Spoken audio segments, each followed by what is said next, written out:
Hoy vamos a hablar de una característica de nuestra iglesia, que es que nosotros amamos y esperamos el regreso del Señor Jesucristo. Esperamos el regreso de Jesucristo, sería el título de esta predicación.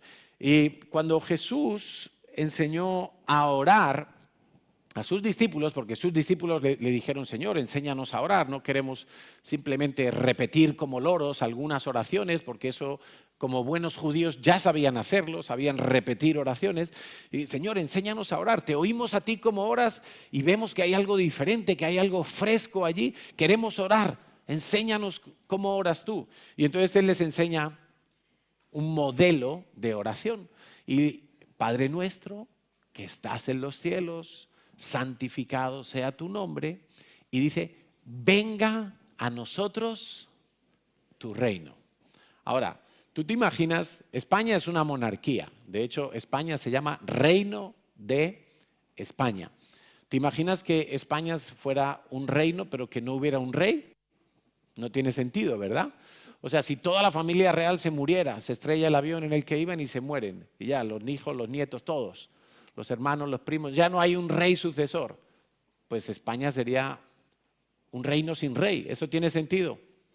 No tiene ningún sentido. Lo mismo es en el reino de los cielos. Cuando nosotros decimos venga tu reino, lo que estamos orando es: Señor, Señor Jesús, regresa pronto y haz que tu reino se establezca en todas las naciones de la tierra. Porque de momento el reino de Dios pues prácticamente solo está en nuestra vida, en nuestro corazón. En nuestra consagración a Dios, pues Dios empieza a reinar en nosotros en la medida en que se lo estamos permitiendo. En la medida en que nos humillamos y nos rendimos delante de Dios, Él está reinando en nosotros. Pero venga tu reino y hágase tu voluntad, así como en el cielo, también en la tierra, quiere decir que tiene que venir el rey para que pueda venir el reino. Y digo esto porque hay una corriente en la iglesia contemporánea hoy en día, y muchos cristianos creen que el reino ya está aquí, que el reino ya está entre nosotros. Pero entonces no tendríamos que orar venga tu reino, porque si ya está, pues ¿para qué pedir lo mismo, no? O sea, si me siento a la mesa a comer y veo aquí mi sopa y mi filete, yo no le digo: Señor, dame hoy la provisión. Yo le digo: Señor, gracias, porque ya tengo la provisión, pero no le pido la provisión. Bueno, es lo mismo. Esa corriente se llama Kingdom Now, el reino ahora, pero no es cierto. No es cierto que el reino de los cielos ya esté entre nosotros. ¿Está en mi corazón? Sí. Estoy tratando de que Dios cada vez reine más en mi vida. Sí, y así debemos ser cada uno de nosotros, pero no está en nuestra sociedad. Mira, ni siquiera los países más cristianizados, pongamos algún país en América Latina, donde el índice de la población cristiana verdadera, las personas que han nacido de nuevo, pues en algunos países llega al 30, al 40%. Pero ¿acaso ha terminado allí la corrupción? ¿Acaso ha terminado allí la violencia, la injusticia, las violaciones, el narcotráfico? ¿Acaso ha terminado eso? No, ¿verdad? ¿El adulterio? No, no ha terminado. O sea, entonces el reino de los cielos no está aquí todavía. Tenemos que seguir orando. Señor, venga tu reino y ven tú, porque eso es lo mismo que decir venga tu reino. De hecho, la Biblia termina con esas palabras. El Espíritu Santo y la iglesia dicen: ven, ven, Señor Jesús. Cuando los discípulos le preguntaron al Señor acerca de esta venida, Jesús todavía no había muerto, por lo tanto estaban con Él, pero Jesús dijo: bueno, Señor, ¿y cómo es esto que tú nos dices que todo el templo de Jerusalén va a ser destruido y no va a quedar una piedra sobre otra?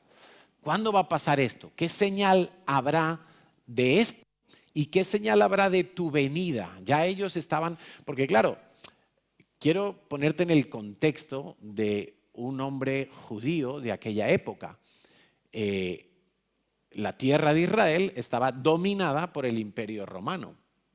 Y aunque no eran esclavos como lo fueron en Egipto, pero hombre, tenían que pagar impuestos cada vez más, pues no tenían toda la libertad que quisieran como nación independiente y soberana, y entonces ellos estaban esperando la aparición del Mesías, un Mesías al estilo del rey David, que fuera un rey en Israel, de manera que pudiera expulsar al Imperio Romano y hacer de Israel una nación absolutamente soberana e independiente. Eso es lo que ellos estaban esperando. Cuando ya Jesús se empieza a revelar a estos 12 discípulos y les empieza a decir, yo soy el Mesías. Claro, ellos al principio entran en un conflicto porque dicen, bueno, pero si tú eres el Mesías y tú no eres de una familia real, tú no, o sea, ¿cómo que eres el Mesías? Él les dice, no, es necesario que yo muera. Y se lo dice tantas veces, es necesario que yo muera, es necesario que yo muera, pero al tercer día resucitaré. Ellos nunca lo entendieron hasta después de que Jesús resucitó. Imagínate si ellos, que Jesús les hablaba así, de tú a tú, cara a cara, y no entendían todo lo que Jesús les decía, ¿cuánto más nosotros necesitamos reposarnos en la palabra de Dios, escudriñarla, estudiarla, meditarla, digerirla y dejar que la palabra de Dios empiece a actuar en nuestras vidas? O sea que si tú lees la Biblia en el autobús mientras vas al trabajo, no te estás enterando de nada. Tienes que apartar tiempo para meterte un buen filete de la palabra de Dios y cada día, y pedirle a Dios que te ayude a entenderla, a asimilarla, a saber cómo utilizarla en tu vida. Porque aquellos hombres, a pesar de que Jesús se lo había dicho, pero mira, tan clarito, es necesario que vaya a Jerusalén y que muera. No, Señor, ¿cómo vas a morir? ¿Qué se te ha ido la cabeza, hombre? Es necesario que yo muera, pero yo resucitaré. Veréis la señal como la de Jonás. Estuvo 3 días en el vientre del pez y luego salió. No entendieron nada hasta que Jesús resucitó y sopló el Espíritu sobre ellos y ¡ping! Hubo un clic aquí dentro, o quizá aquí dentro, y entonces, ahora entendemos lo que Él nos decía. Y por fin les cayó la manzanita en la cabeza, ¿no? Bueno, ¿cuánto más nosotros necesitaremos una y otra vez venir a la palabra de Dios? Señor, háblame. Señor, explícame. Espíritu Santo, hazme entender. Y deberíamos hacerlo literalmente todos los días. Entonces, cuando le preguntan, bueno, ¿y qué señal habrá de tu venida? Y el Señor Jesús, en Mateo capítulo 24, les empieza a hablar de algunas señales de las que no voy a hablar hoy, porque no es el tema específico que quiero tocar, sino que sí les advierte que hagan caso para no ser engañados. Quiere decir que antes del regreso por segunda vez de Jesucristo, que va a volver otra vez a la tierra, antes de ese regreso, el diablo va a intentar engañar a muchas personas haciéndoles creer que fulanito o menganito, aquel ungido o aquel ungido o aquel ungido, que eso es lo que significa la palabra Cristo, ungido, pues que tal o tal o tal, ese es el Mesías que ha vuelto. Y dice que muchos van a ser engañados. Entonces, más bien nosotros tenemos que velar y orar para no ser engañados. En Mateo 24 sí quiero leer 4 versículos acerca de este, como a modo de resumen de lo que Jesús les dice en este punto. Y dice, versículo 36, Mateo 24, 36, pero del día ni la hora nadie sabe. Y esto tiene una doble lectura. Esa simple frase tiene una doble lectura. Por una parte, es que efectivamente nadie sabe cuándo va a venir el Señor. Y yo creo que Dios fue muy sabio al no decirnos que iba a venir en el año 2000 no sé qué. ¿Por qué? Porque si nos hubiera dicho algo semejante, todo el mundo se hubiera puesto a dormir la siesta hasta 5 minutos antes de empezar el partido. Y todo el mundo estaría sin hacer nada de la voluntad de Dios hasta el momento que se aproximara la fecha en concreto. Porque somos así, ¿o no? ¿O soy yo solo? De los que estudiamos el último día antes del examen. ¿O soy yo solo? Pero cuando hay un examen sorpresa, ¡ay! Pero el que ha venido estudiando no se asusta del examen sorpresa, porque tiene los deberes hechos y dice, ¡uy, qué guay! Voy a sacar un 10. Pero normalmente somos así. Entonces, por una parte es, efectivamente, nadie sabe si va a ser este año, el año que viene, dentro de 20 o de 50, nadie sabe.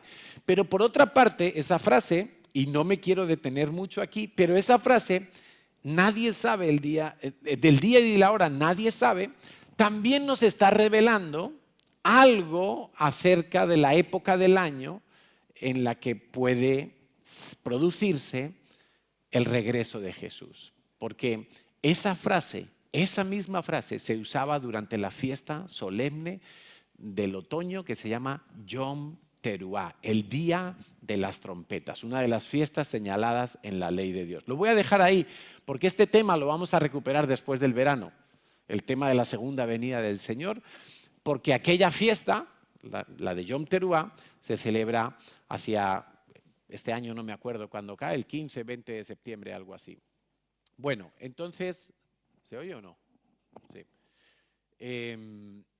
Dice, nadie sabe del día ni la hora, ni aun los ángeles de los cielos, sino solo mi Padre, mas como en los días de Noé. Mira, una señal. Y esta señal es para todo el mundo, creyentes y no creyentes.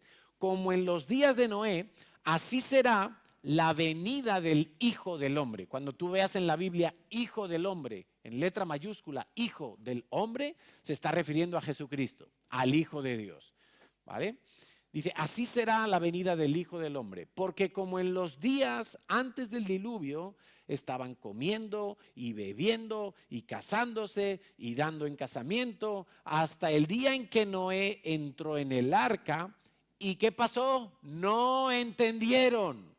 Los vecinos de Noé, los contemporáneos de Noé, no entendieron por qué estaba construyendo el arca. Pero la Biblia nos dice que Noé les estuvo predicando, que Noé estuvo hablándoles, estoy haciendo un arca porque Dios me ha dicho que va a venir un agua como nunca antes hemos visto, y efectivamente nunca lo habían visto porque hasta ese momento nunca había llovido en la tierra dice que había como un vapor que subía, y esto era como un microclima en la superficie de la tierra que favorecía los cultivos, pero nunca había llovido, era algo nuevo.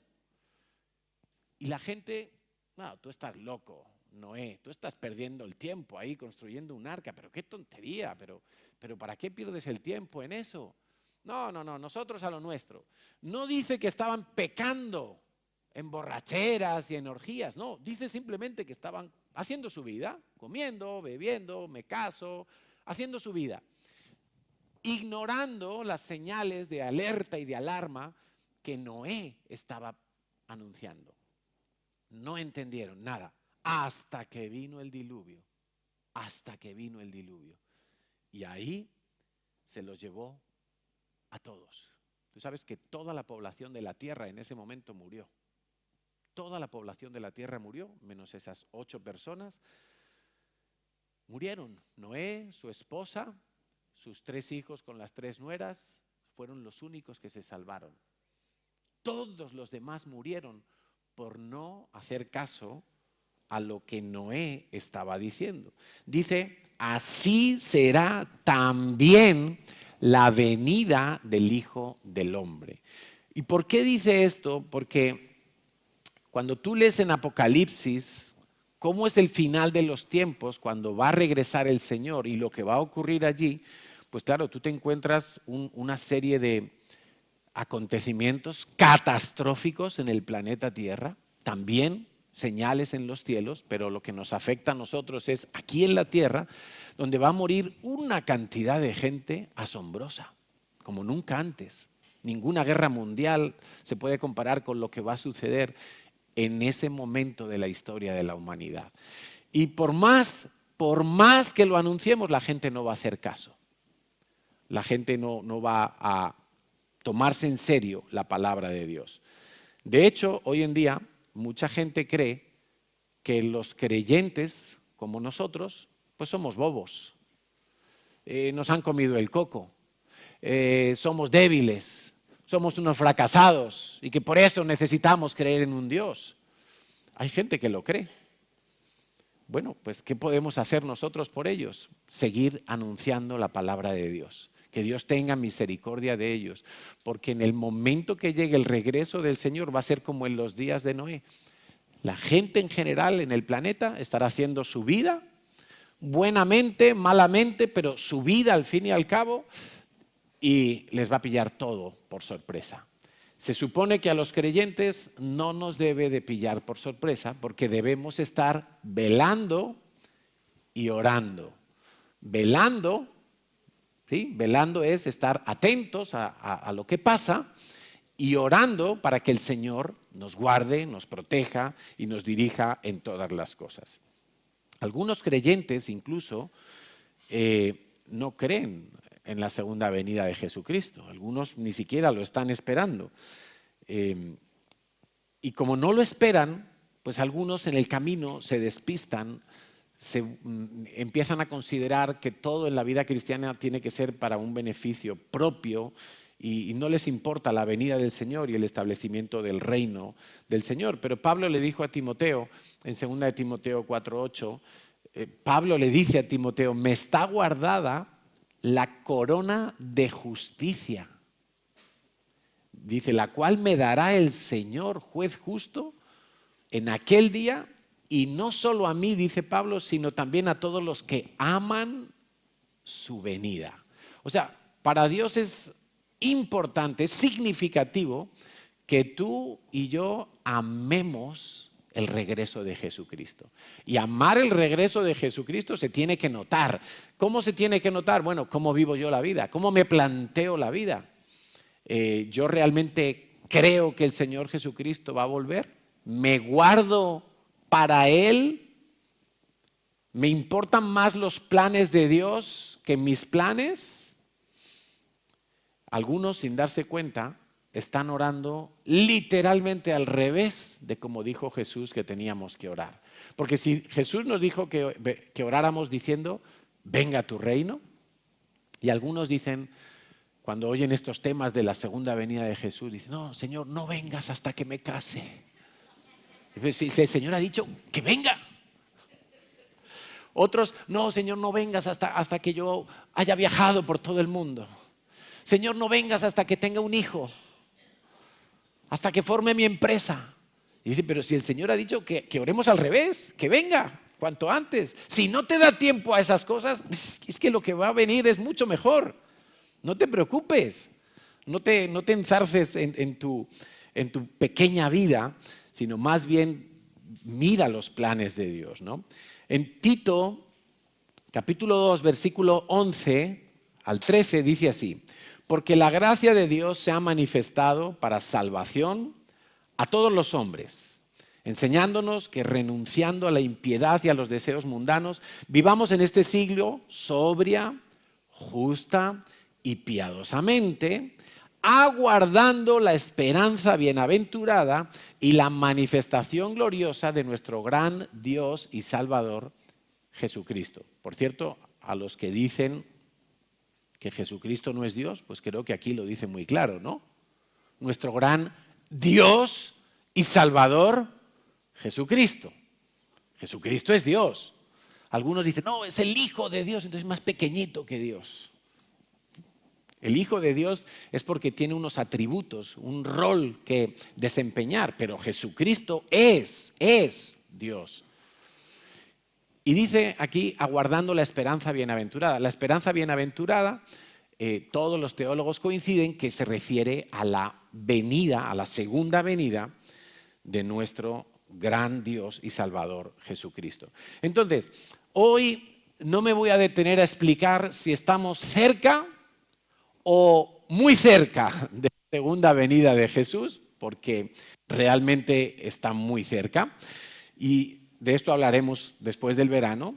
Tampoco me voy a entretener a enseñar hoy en día de todos los acontecimientos que están detallados en la palabra de Dios con referencia a la segunda venida de Jesucristo.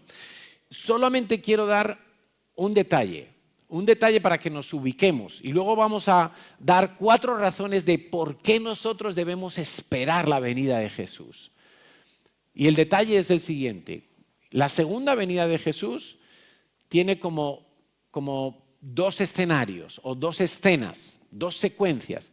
Primero se produce lo que la Biblia llama el arrebatamiento. El Señor Jesucristo, luego lo vamos a leer, viene en las nubes, y en las nubes, sin descender a la tierra, en las nubes se lleva a la iglesia del Señor. Los muertos en Cristo resucitarán primero, y luego los que hayamos quedado seremos levantados, arrebatados. Eso es como acto número 1 de la segunda venida de Cristo. Entonces, el Señor en las nubes con su iglesia, estamos en el cielo con Él y se celebran las bodas del Cordero, 7 años. Al mismo tiempo, en la tierra ha quedado gente no creyente que habrán visto cómo de repente desaparecen los cristianos y están en la tierra. Esos mismos 7 años son 7 años de tribulación y gran tribulación. No voy a entrar en detalles, los sellos, las copas de la ira, las trompetas, 3 años y medio, hay un pacto. Bueno, todo eso lo hablaremos después del verano. Pero que sepamos, arrebatamiento, bodas del Cordero, y al final de esos 7 años, el Señor Jesucristo viene por segunda vez a la tierra, y esta vez sí, pisa la tierra y establece su reino en la tierra, capital Jerusalén, y el Señor va a reinar con vara de hierro y justicia permanente sobre todas las naciones de la tierra. Amén. Eso es lo que nosotros conocemos como segunda venida, y vamos a estar hablando de segunda venida, pero estamos incluyendo todo: el arrebatamiento que se produce al principio, que nosotros somos levantados al cielo, pero después ya venimos juntamente con Jesucristo y el Señor viene a reinar. Ahí es donde dice: todo ojo le verá, toda rodilla se doblará y toda boca confesará que Él es el Señor. Él es el Rey de Reyes. Y yo creo que precisamente por eso nosotros tenemos que amar su venida. Porque hoy en día, si tú le dices a alguien en la calle, a alguien que en principio no sea creyente o no sea practicante, tú le dices Jesucristo, y seguramente a su mente va a venir una figura de un Jesús crucificado, torturado y muerto en una cruz. Esa es la imagen que la gente tiene, es la imagen con la que se quedó el mundo entero. Pero no es la imagen que nos dice la Biblia que vamos a ver en el futuro. Esa fue su primera venida. Cordero que quita el pecado del mundo, y como cordero tenía que morir y ser derramada su sangre. Pero en su segunda venida, Él va a venir en esplendor y gloria. Él va a venir en su máxima exaltación. Acuérdate que la Biblia dice que Él se humilló y Dios lo exaltó hasta lo más alto posible, porque Él es Rey de Reyes. Y por eso tenemos que amar la segunda venida del Señor, porque eso va a ser como toda la gloria para Él, todo el esplendor. Todos, en todo lugar, se van a tener que humillar y van a tener que invocar su nombre como Señor de todas las cosas. Entonces nosotros tenemos que vivir, y este es un buen consejo, mientras estamos esperando la venida del Señor, tenemos que vivir hoy como si el Señor no viniera hoy. Es decir, tengo que trabajar, tengo que hacer todo lo que tengo que hacer, no puedo dejar cosas para mañana, tengo que cumplir mis responsabilidades, tengo que ser diligente, tengo que ser esforzado, tengo que ser valiente hoy, como si el Señor no viniera hoy. Pero al mismo tiempo tengo que estar preparado como si el Señor viniera mañana mismo. Si tú mañana tuvieras que coger un vuelo para irte de vacaciones 15 días a, no sé, a donde quieras, al Caribe, a Madagascar, ya tendrías media maleta hecha, supongo. O al menos esta noche llegarías a casa esta tarde, venga, a hacer la maleta, ¿no? Porque mañana me voy. Bueno, los cristianos tenemos que vivir con media maleta hecha. Pero al mismo tiempo, hoy, como si hoy no fuera a venir. ¿Estamos entendiendo? O sea, no me puedo dormir en los laureles, no puedo, cuando yo vea las señales, yo ya me pongo a hacer mi devocional todos los días. Y cuando vea, ya dejaré este pecadito más adelante, porque ahora vivo en la gracia. Y cuando yo vea que Putin va a atacar Europa y a lo mejor es el fin, entonces ahí sí me pongo a ayunar. Ahí sí le voy a hablar a mi vecino, a ver si conoce a Jesucristo. No, es que la Biblia dice que somos tan torpes que no entendemos que ya hoy yo tengo que estar preparado como si mañana fuera mi último día. Tengo que estar preparado. Y puede ser nuestro último día por dos razones, o porque el Señor Jesús viene o porque el Señor Jesús nos lleva. Porque nadie es dueño de su tiempo.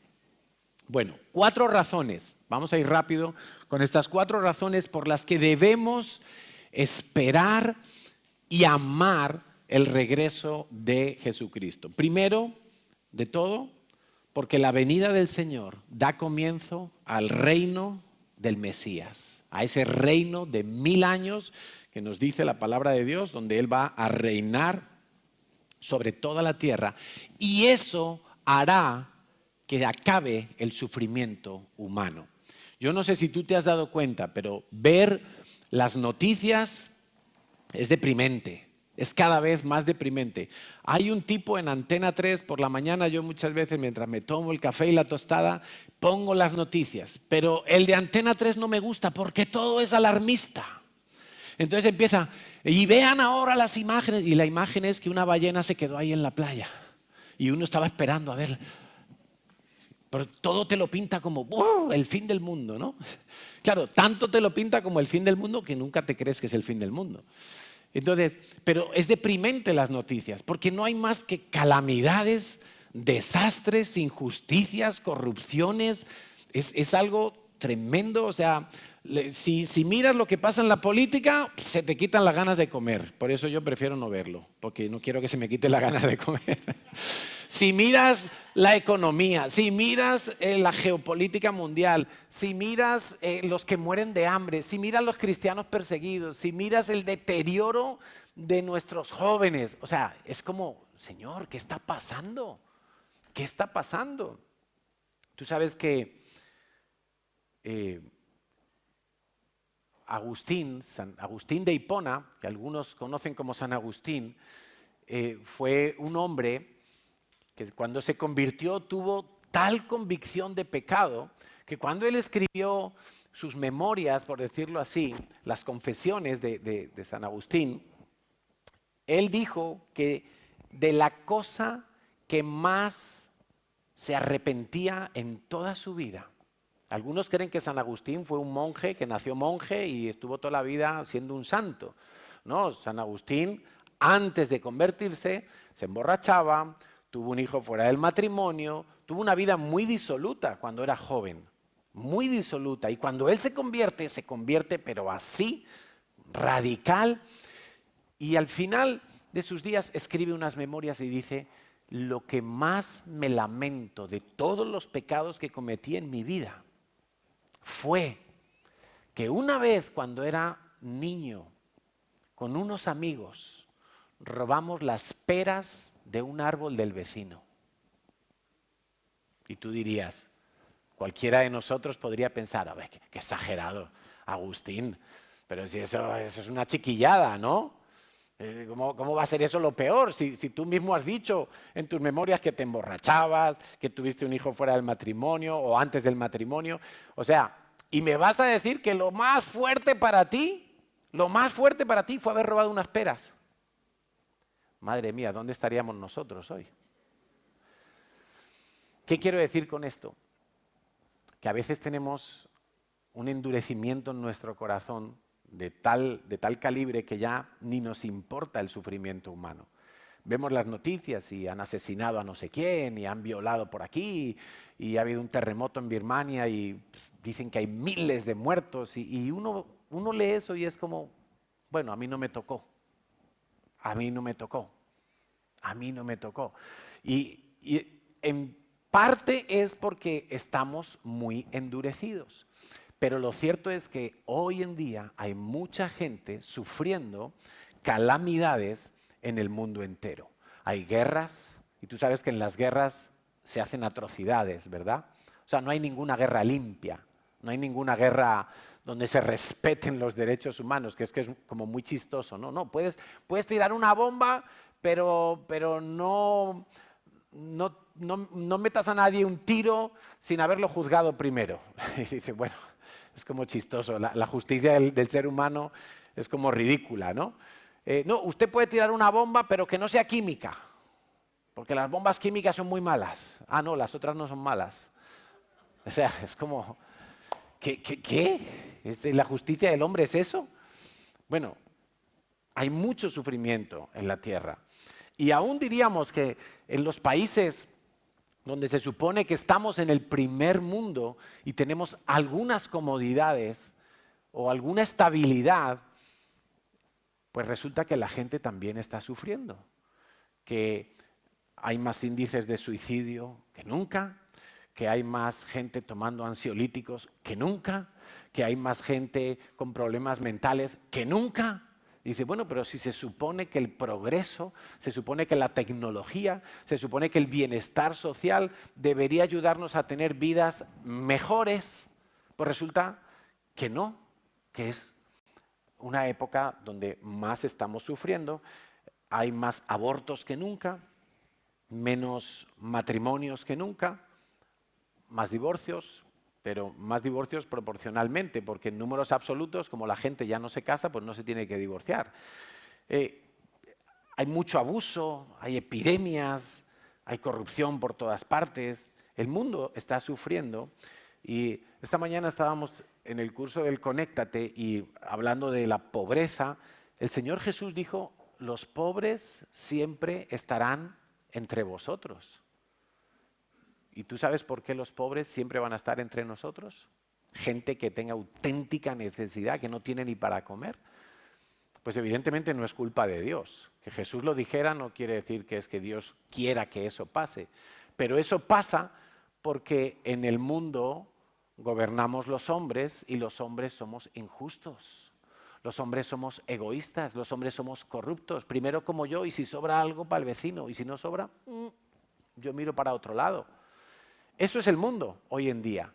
O sea, nos estamos rasgando las vestiduras y diciendo, por ejemplo, ahora en Europa que hay que invertir no sé cuántos millones y millones y millones de euros para mejorar las defensas de Europa.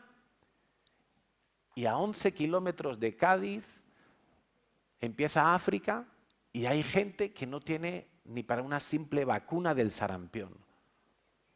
De esas vacunitas que le ponen aquí a tus hijos al nacer, que ni te das cuenta y ya se la han puesto, allí ni tienen. Que hay gente allí que no tiene antibióticos, que hay gente allí que no tiene leche, que hay gente allí que no tiene agua potable. Y tú dices, pero ¿cómo estamos de mal? ¿Qué mal estamos repartiendo lo que tenemos en este mundo, ¿no? Por eso siempre habrá pobres. Porque mientras sea el hombre el que gobierna y no Dios, siempre habrá pobres. Ahora, cuando venga Jesús en su reino, entonces toda esa injusticia, toda esa maldad, toda esa perversión será sometida con vara de hierro. Dice Romanos 8:21, porque también la creación misma será libertada de la esclavitud de corrupción a la libertad gloriosa de los hijos de Dios. O sea, la libertad que disfrutamos los que hemos nacido de nuevo en Cristo Jesús, bueno, esa misma libertad, esa misma restauración, ese mismo nuevo nacimiento, lo va a tener la propia creación, que la creación sufre, la creación gime. Sabemos que toda la creación gime a una y aún está con dolores de parto, y quizá eso podrían ser los terremotos, los maremotos, los tsunamis, todas las lluvias torrenciales, los vientos huracanados. La creación gime y aúna está con dolores de parto hasta ahora, y no solo ella, sino que también nosotros mismos, que tenemos las primicias del Espíritu Santo, nosotros también gemimos dentro de nosotros mismos, esperando la adopción, la redención de nuestro cuerpo. O sea, nosotros, lo que está diciendo Pablo en esta carta a los romanos es que nosotros, los creyentes, los que hemos nacido de nuevo, tenemos como un adelanto, un spoiler de lo que va a ser el reino de los cielos en la tierra. Lo tenemos como dentro de nosotros, porque dentro de nosotros tenemos ese testimonio de que somos hijos de Dios, de que hemos sido perdonados, se ha quitado la carga de la culpa, de la condenación. Eso no quiere decir que todavía no tengamos que luchar contra el pecado, pero tenemos una seguridad tal que no somos acusados por Dios, sino que somos hijos de Dios, y eso nos da un descanso. Y eso es lo que ahí llama las primicias del Espíritu. Tienes un pequeño adelanto en tu propia vida de lo que va a ser el reino de los cielos, cuando toda esa justicia, toda esa santidad, toda esa verdad esté dominando toda la tierra. Por eso nosotros tenemos que amar y esperar la venida de Cristo, para verlo como Rey, reinando con justicia en la tierra. Segunda razón, tenemos que esperar el regreso de Jesucristo, porque eso va a ser la consumación de nuestra salvación personal. Dice, acabamos de leerlo en Romanos, que estamos esperando la redención de nuestro cuerpo, pero espiritualmente nuestra posición es que ya hemos sido redimidos. Pero claro, hemos sido redimidos, pero este cuerpo todavía tiene hambre, tiene frío, tiene sueño, se enferma, coge la gripe, se debilita cada vez más, vamos menguando, ¿no? Porque nuestro cuerpo todavía no ha sido redimido por completo. Eso pasará en el arrebatamiento. Entonces, nuestra salvación personal se va a producir y se va a consumar totalmente con la venida de nuestro Señor. Dice 1 Corintios capítulo 15, versículos 52 al 57. He aquí, os digo un misterio, dice Pablo, y un misterio en la Biblia es algo que estaba velado, estaba detrás de la cortina, siempre estuvo ahí, pero hasta que Dios no corre la cortina no lo puedes ver. Y a Pablo se le había permitido ver estos misterios.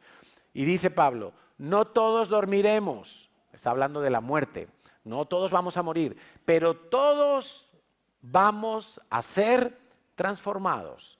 En un momento, en un abrir y cerrar de ojos, a la final trompeta, ya examinaremos este versículo después del verano, porque tiene que ver con la fiesta de las trompetas, porque se tocará la trompeta, y mira esto, atiende por favor, esto, si tú te vas hoy de aquí creyendo esta palabra, tú vas a dormir bien,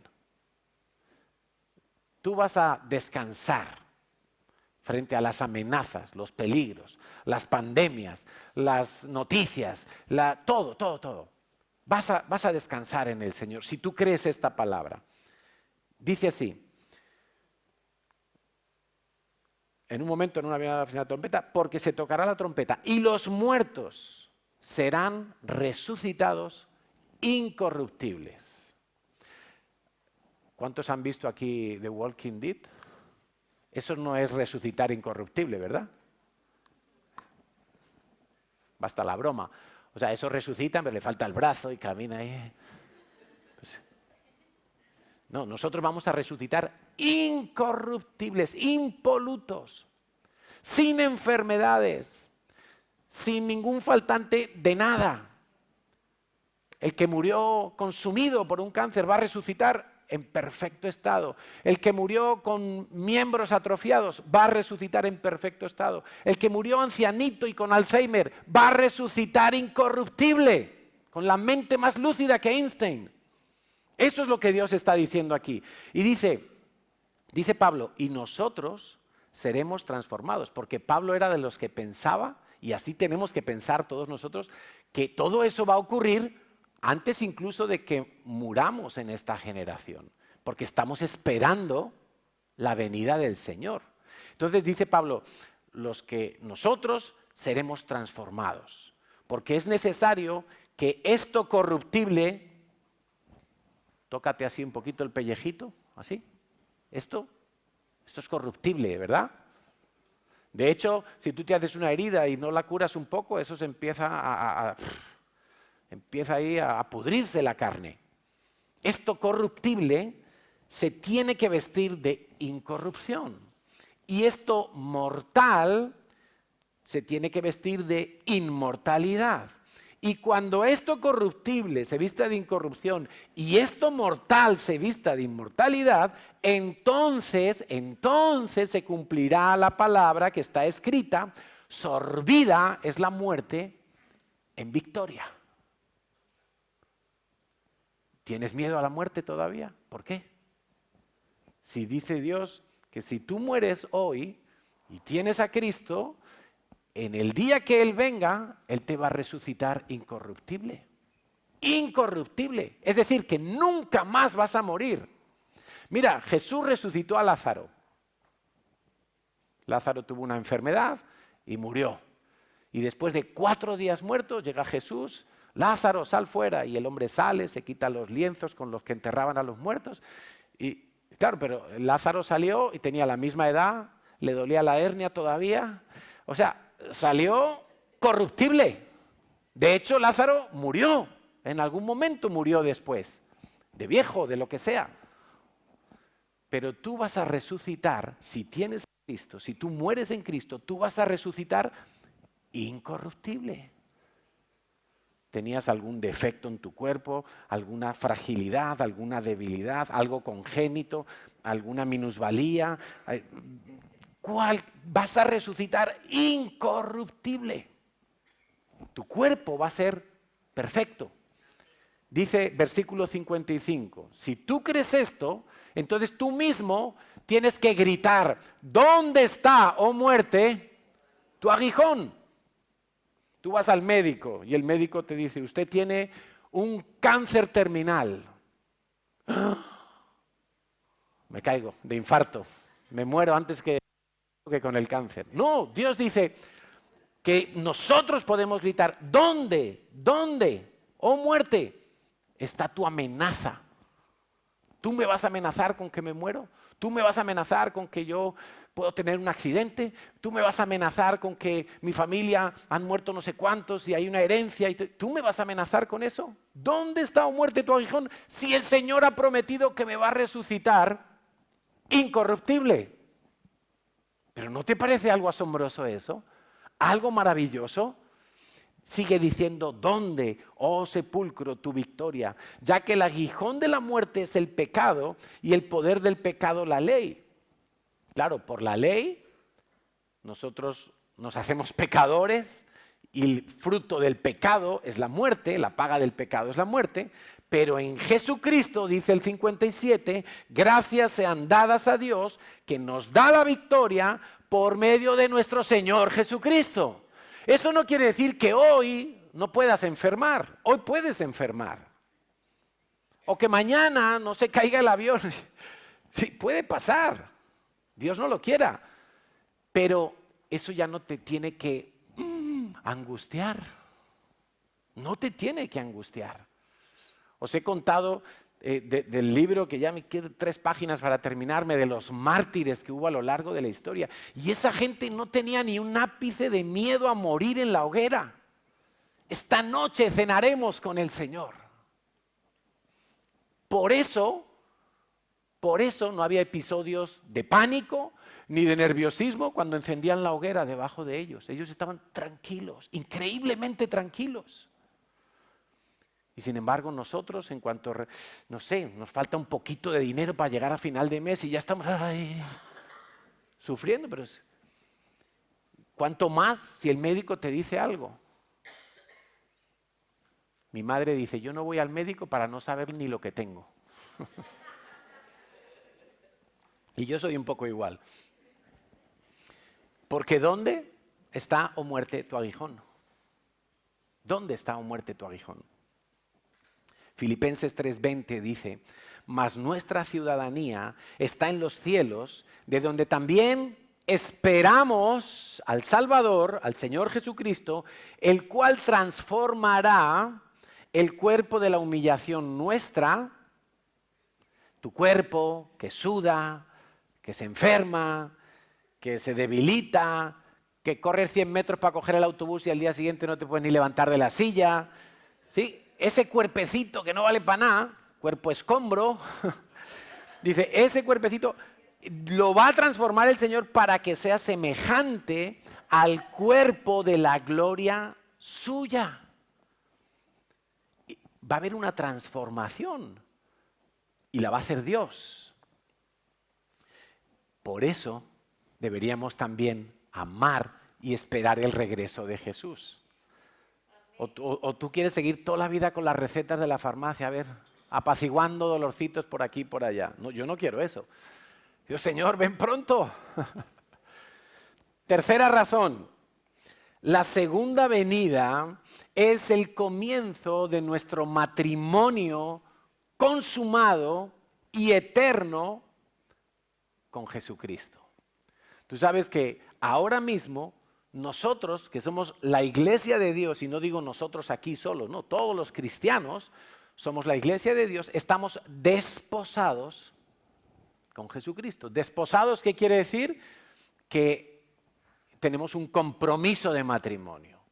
Y el Señor Jesús nos dejó su Espíritu Santo como garantía de que Él va a regresar a buscarnos para consumar el matrimonio, para que se celebren las bodas. O sea, ahora estamos como que el Señor nos ha dado la pedida de mano. Ay, ve, ¿te quieres casar conmigo? ¿Quieres que perdone tus pecados? ¿Quieres ser una criatura nueva? Y tú dices, sí, yo quiero, Señor, perdona mis pecados, te abro mi corazón, entra a mi vida. Eso es el desposorio. Tú te has comprometido con Jesús. Tú ya eres esposa, pero falta la consumación del matrimonio. En Apocalipsis 19, versículos 6 al 9, dice, y oí como la voz de una gran multitud, como el estruendo de muchas aguas y como la voz de grandes truenos que decía, aleluya, porque el Señor nuestro Dios Todopoderoso reina. Una de las cosas que ocurrirá cuando somos arrebatados y estamos en el cielo con el Señor es que vamos a ver la coronación de Jesucristo en el cielo. Vamos a ser partícipes. Y dice el 7, gocémonos y alegrémonos, los cristianos, los creyentes que estamos arriba en el cielo porque hemos sido arrebatados, ya hemos sido transformados. Estamos arriba en el cielo, dice, porque han llegado las bodas del Cordero y su esposa se ha preparado. Y a ella se le ha concedido que se vista de lino fino, limpio y resplandeciente, porque el lino fino es las acciones justas de los santos. Y el ángel me dijo, escribe, bienaventurados son los llamados a la cena de las bodas del Cordero. Y me dijo estas palabras, estas son palabras verdaderas de Dios. O sea, cuando venga el Señor Jesús y nos lleve con Él, vamos a estar en las bodas del Cordero, vamos a tener una intimidad, nada de lo que hayamos visto aquí y ahora en nuestra comunión con Dios se va a poder comparar a lo que vamos a disfrutar cuando estemos allá arriba con el Señor. Nada, nada. O sea, mira, intenta recordar el momento más dulce que has tenido con Dios en esta vida. No sé, quizá, a lo mejor el día que naciste de nuevo y recibiste a Cristo en tu corazón fue un día especial y te sentiste amado y limpio por primera vez en mucho tiempo. No sé, o quizá fue algún día en una alabanza, quizá en un congreso, un tiempo súper especial. No sé. Cualquier cosa de las que hayas disfrutado con Dios en esta vida no se compara con lo que vas a ver, con lo que vas a contemplar. Eso lo describe muy bien la canción de Marcos Vidal, ¿no? Cara a cara. Y dice, bueno, Señor, cuando esté allí arriba en tu presencia, No sé si lograré decir alguna palabra o quedaré embobado de ver tu gloria, de ver tu poder, de ver tanta maravilla junta, ¿no? Ahora, dice que la esposa se ha preparado. La esposa que va a estar allí arriba es la que se ha preparado. Yo no he visto nunca una novia que se presente a su boda sin vestido de novia. No se presenta con el traje de Mercadona. Y ay, se me ha olvidado que hoy era mi boda. No he visto ninguna novia que vaya de luto a casarse. No he visto ninguna novia que se levanta un día y no se acuerda que ese es el día que tiene que casarse. No, está preparada y de hecho está preparándose desde hace mucho tiempo. Bueno, es lo mismo que nosotros debemos estar haciendo. No sabemos si el Señor viene mañana o dentro de 30 años, no sabemos. Intuimos que está más cerca de mañana que dentro de 30 años, pero yo tengo que estar preparado ya, porque así va a ser la venida del Hijo del Hombre. Acuérdate, como en los días de Noé. ¿Te acuerdas las parábolas de las 10 vírgenes? Las que se prepararon, las 5 que se prepararon, entraron, Mateo capítulo 25. Pero las 5 que no se prepararon, y eso que decían que estaban esperando al novio, pero no se prepararon, o sea, en verdad no lo estaban esperando, no creían que iba a llegar. Eso se iba a tardar. Y como les pilló de sorpresa y no tenían aceite en sus vasijas, no pudieron entrar a las bodas. Cuando llegaron ya se han cerrado las puertas, no pudieron entrar. Por eso tenemos que estar preparados. Dice Pablo acerca de este momento y de nuestro encuentro con el Señor. Primera de Tesalonicenses capítulo 4, versículos 16 al 18. Porque el Señor mismo, con voz de mando, con voz de arcángel y con trompeta de Dios, y este es un dato muy interesante, es el Señor el que toca la trompeta el día de su venida, no son los ángeles. No confundirse con los ángeles de Apocalipsis que empiezan a tocar la primera trompeta, la segunda trompeta, la tercera y hasta 7 trompetas. Pero es que aquí dice que es Dios mismo. Por eso algunos creen que el arrebatamiento de la iglesia es en mitad de la tribulación o incluso al final de la tribulación. Porque confunden cuando los ángeles tocan las trompetas, allá en el Apocalipsis, a cuando la toca el Señor, que es aquí, en otro momento.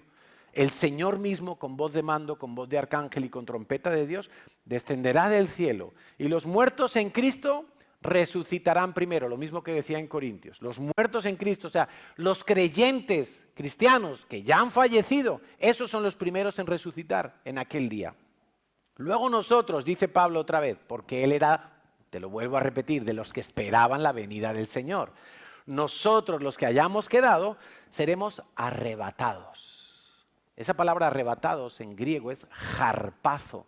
Harpazo es como algo súbito, algo que de repente te arrastra y ¡chum!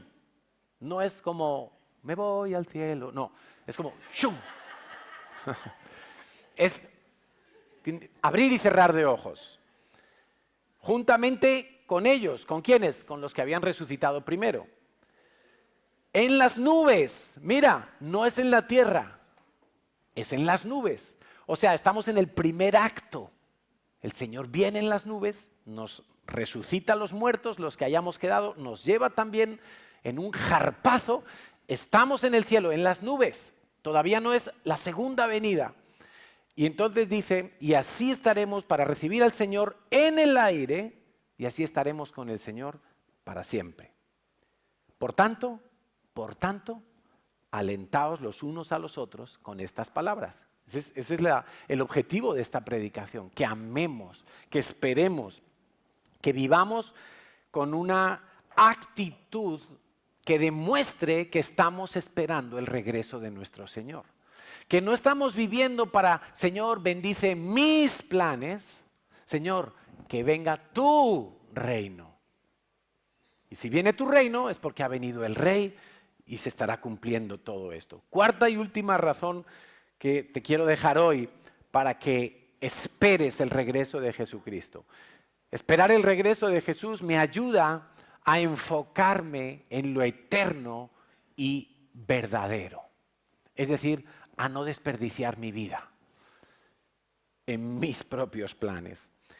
Entonces vamos a entender que la iglesia no es el centro de todo. Jesucristo es el centro de todo.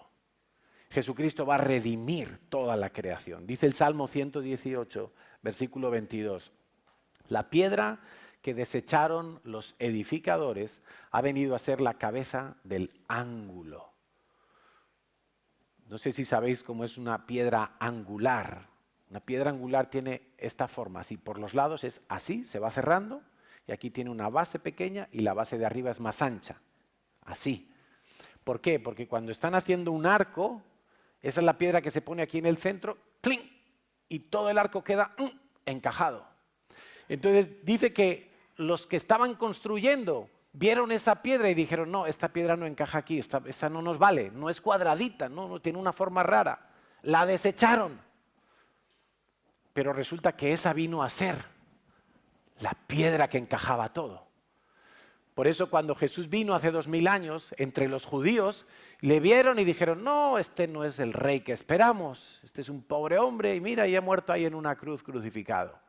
Este no es el que esperábamos. Lo desecharon. Y resulta que vino a ser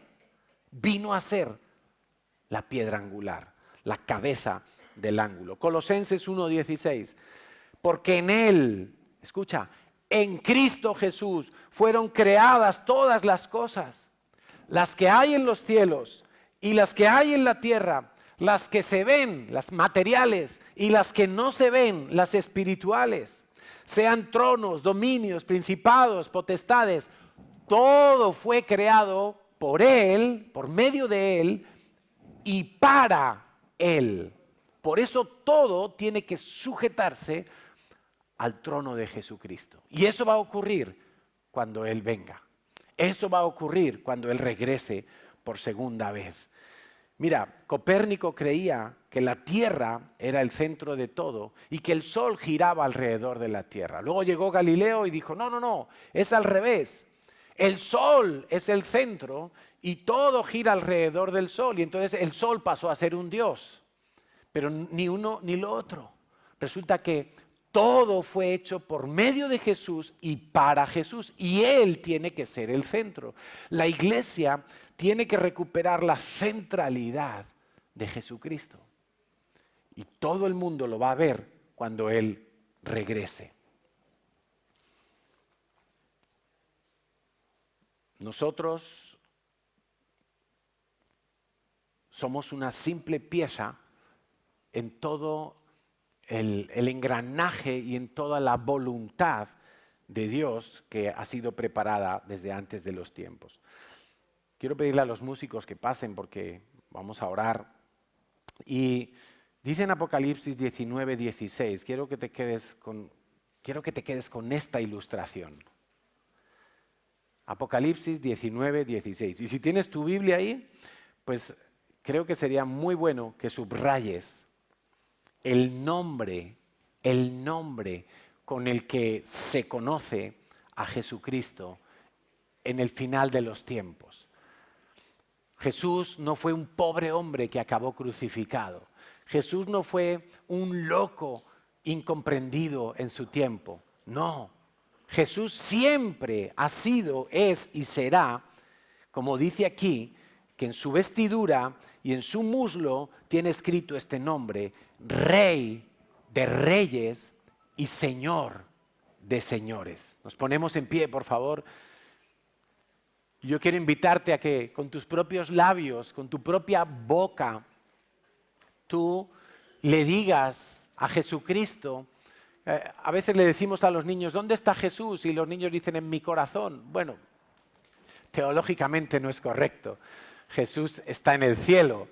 Jesús está sentado en la diestra de Dios, en el poder de Dios. Jesús está esperando que el Padre, que está en su sola potestad, le diga, ya es el tiempo de que vayas de nuevo a la tierra, de que redimas todas las cosas, de que establezcas tu reino, de que todos te invoquen, de que todos se arrodillen delante de ti.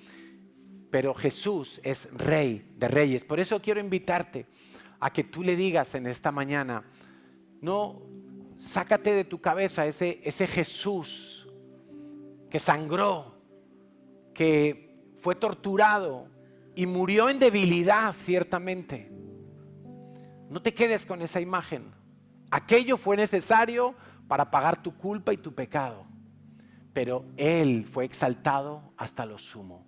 Cuando celebramos la Santa Cena, la instrucción que nos deja el apóstol Pablo es: cada vez que tomes este pan y esta copa, la muerte del Señor anuncias hasta que Él venga.